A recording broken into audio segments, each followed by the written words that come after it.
a escritura também trabalha no sentido seguinte: eu estou contando uma história de uma pessoa que vai chegar nesse final.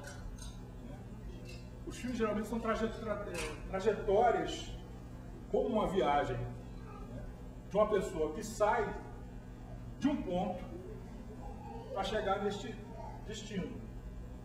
Como é que é feita essa viagem? Se ele chega bem nessa viagem, se ele chega mal, se ele consegue chegar ou não.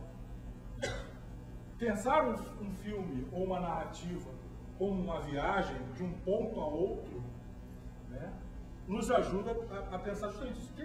Ele consegue chegar lá, ele chega inteiro, faltou uma perna no final, sabe? Chegou morto. O que aconteceu no meio dessa viagem? Um acidente? Sabe? Como é que esse acidente vai ser vivido por esse personagem, percebido, sabe? De forma que mude o seu modo de entender as coisas, sabe? Então é bom a gente pensar, quando ele está narrando, nessa ideia de uma trajetória, sabe? Porque inevitavelmente você parte de um ponto de partida chamado começo e você vai chegar num destino chamado fim. Sabe? Então e esta viagem dura 20 minutos, 10 minutos, 15 minutos. Sabendo, primeiro, que eu preciso chegar nesse ponto, eu tenho esse pequeno ou longo tempo para chegar nesse ponto, já começa a nos ajudar a pensar uma narrativa. Por quê? Muitas vezes as histórias não cabem nesse período. Eu quero contar uma história, quero adaptar a um livro, sei lá, Cidade de Deus, tijolo dessa largura. É óbvio que o cara não vai contar aquele livro de 600 páginas num filme de 1h30, 2 horas. Impossível. Da mesma forma, eu vejo um poema do Drummond ou do Manuel Bandeira e acho que esse poema, podia dar um puta filme. Mas o poema são 10, 15 linhas, às vezes uma página de texto. Como é que eu vou transformar isso num filme de 1h30? Sabe? O assunto parece que é pequeno para tanto tempo. Então eu tenho que saber, sentir uma coisa, como é que eu transformo grandes histórias ou pequenas histórias em um período de tempo que está predeterminado. De certa forma, eu preciso desenvolver ou adaptar, encurtar, focar aquilo que me interessa. As histórias, elas obviamente não são traduzíveis ipsiliteris, porque o que é escrito em palavras naturalmente será diferente visualmente. É uma tradução inglória, porque você não vai conseguir reproduzir exatamente aquilo, porque uma coisa foi feita para ser lida. E ao ser compreendendo que vai ser lida, você está fazendo o seu filme na cabeça. Agora, se eu faço o próprio filme disso, de certa forma eu estou anulando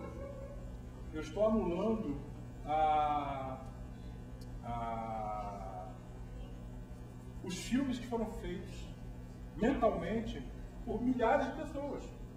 Eu estou fazendo o meu filme, que será diferente de todo mundo que leu o livro. Geralmente, as pessoas, quando leem adaptações, vê uma adaptação de um livro, vai ver o filme e fica puta. Mudou tudo. Mas não é bem assim. Claro, todo mundo leu aquele livro, todo mundo tem o seu filminho na cabeça. Então, de certa forma, faltou cena, ou no caso, por exemplo, Dois Pedidos na Noite Suja, né? Eu levei lambada de tudo quanto é lado, primeiro porque eu transformei o cara em mulher. E segundo, essa é uma curiosidade, isso aí foi ideia sua? Foi ideia minha. Foi do diretor que pediu Posso até falar daqui a pouquinho. Tá. Eu levei uma saraivada de pancada, eu e o diretor, né, que comprou a ideia, porque nós mudamos, era uma história de 2 personagens, que é basicamente passando uma peça, né? 2 personagens passados basicamente num quarto. Todo o conflito se estabelece ali. E esse quarto é um quarto de uma pensão numa periferia de Santos. Nós transformamos isso em Nova York. Apanhamos pra cacete. Mas, na verdade, a mudança de sexo, para mim, é insignificante. Do ponto de vista de um personagem, não sei se você conhece a peça, mas é um personagem ambíguo sexualmente. Então, ele poderia ser uma mulher. Não uma mulher qualquer, uma mulher como aquela do filme, que é meio também ambígua, né? Você sabe, ser andrógeno e tal, sapatão e tal. Da mesma forma, a relação que existia na peça era uma relação entre metrópole e interior. São personagens pobres do interior que vão para a metrópole buscar uma vida melhor e acabam ficando presos naquela situação miserável, que é muito comum quem pensa que está buscando a realização do sonho e vem para as grandes cidades e quer voltar. E eu acho que isso pode ser transposto para o hemisfério norte, ou seja, os países colônia periférica estão buscando o sonho americano e vão para lá e quebram a cara. A gente vê isso todo dia no jornal. Então, para mim, a questão da transposição foi quase que uma lógica natural.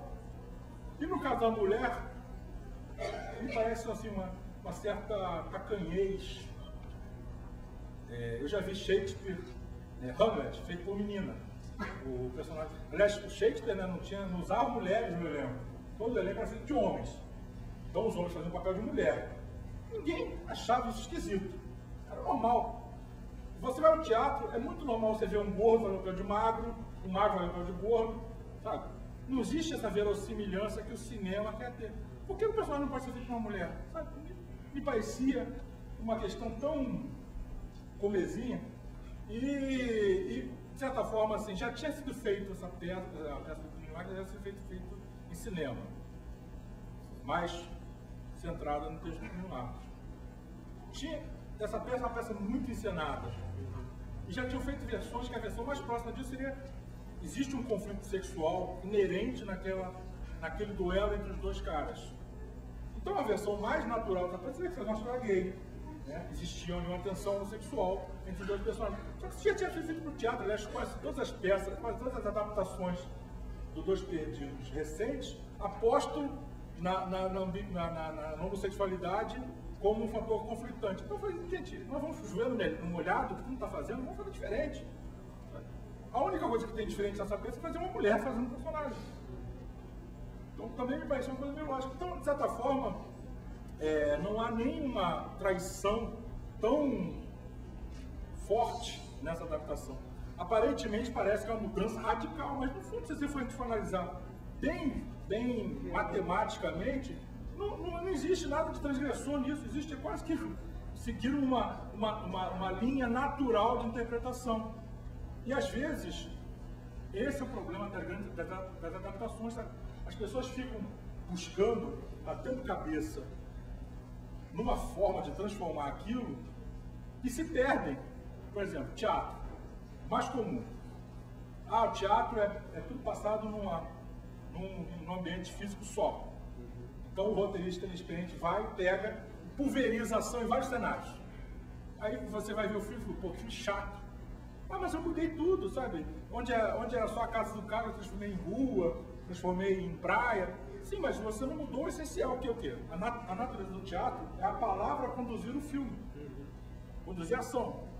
Todo o processo narrativo do teatro é o ator falar e com isso criar a emoção. Né? Então se o cara ele pode pulverizar, botar a cena em várias ceninhas diferentes, mas ele não muda o fato de ter pessoas falando a história. Cinema não pode ser isso. O cinema tem que ter uma construção de situações visuais, audiovisuais, que vá gerando a compreensão. Pode até ter muito texto, não é problema. Woody Allen, cineasta por excelência, que faz ótimos filmes, os filmes são falados do começo ao fim, e não são menos filmes. Então não é um problema da palavra, tanto que o cinema é falado há quase 100 anos. O cinema tem quase 110 anos, 120 anos, e o cinema falado é desde 1927, ou seja, 70 e tantos anos, 72 anos de cinema falado. Então, essa preocupação de cinema ser mais ou menos falado é bobagem. É um produto audiovisual. Então, tem palavras, tem sons, tem imagem. Não existe mais aquele negócio, tem que ter pouca palavra porque é cinema. Não, isso é babaquice.